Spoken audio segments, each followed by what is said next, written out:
السلام علیکم دوستو، اللہ کی ذات سے کبھی نا امید مت ہونا۔ وہ زندگی وہاں سے شروع کر سکتا ہے جہاں سے آپ تصور بھی نہیں کر سکتے۔ آسانیاں تقسیم کیجیے ورنہ مشکلیں جمع ہو جائیں گی۔ دوستو، حضرت علی نے ارشاد فرمایا، مشکلات ہمیشہ بہترین لوگوں کے حصے میں آتی ہیں کیونکہ وہ اس کو بہترین طریقے سے انجام دینے کی صلاحیت رکھتے ہیں۔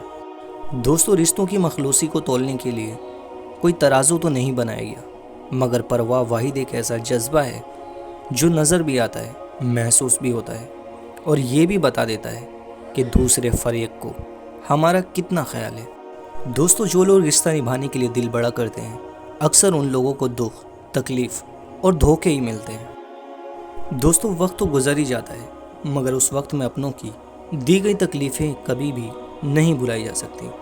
دوستو، سائیکولوجی کے مطابق اوور تھنکنگ یعنی حد سے زیادہ سوچنا ڈر کی ایک قسم ہے۔ یہ عمل اس وقت مزید خطرناک بن جاتا ہے جب آپ اس میں پرانی یادیں، مستقبل کی پیش گویاں اور جذبات شامل کر دیتے ہیں۔ دوستو، کھونے کے بعد ہی پتہ چلتا ہے کہ کتنا قیمتی تھا جو چلا گیا، وہ وقت ہو، انسان ہو یا کوئی رشتہ۔ ہمیشہ میٹھے الفاظ بولو تاکہ کبھی الفاظ واپس لینا پڑے تو کڑوے نہ لگے۔ دوستو، آزمائش انسان کا حوصلہ بلند کرنے کے لیے آتی ہے۔ صبر و برداشت کرنے والوں کی اللہ ضرور مدد کرتا ہے۔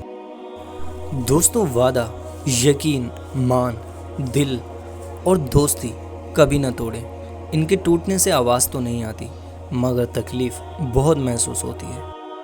دوستو، حضرت علی نے ارشاد فرمایا، اپنے دل میں اتنی نفرتیں مت رکھو کیونکہ جس دل میں نفرت ہوتی ہے اس دل میں اللہ نہیں بستا۔ دوستو، اگر یہ طے ہے جو دیا جائے وہ لوٹ کے آئے گا تو کیوں نہ دعا دی جائے۔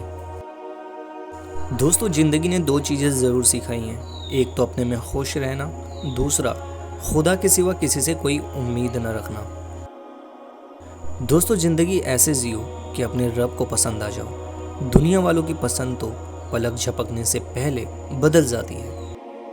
دوستو، آپ کب صحیح تھے یہ کوئی نہیں یاد رکھتا، لیکن آپ کہاں غلط ہو یہ بات کوئی نہیں بولتا۔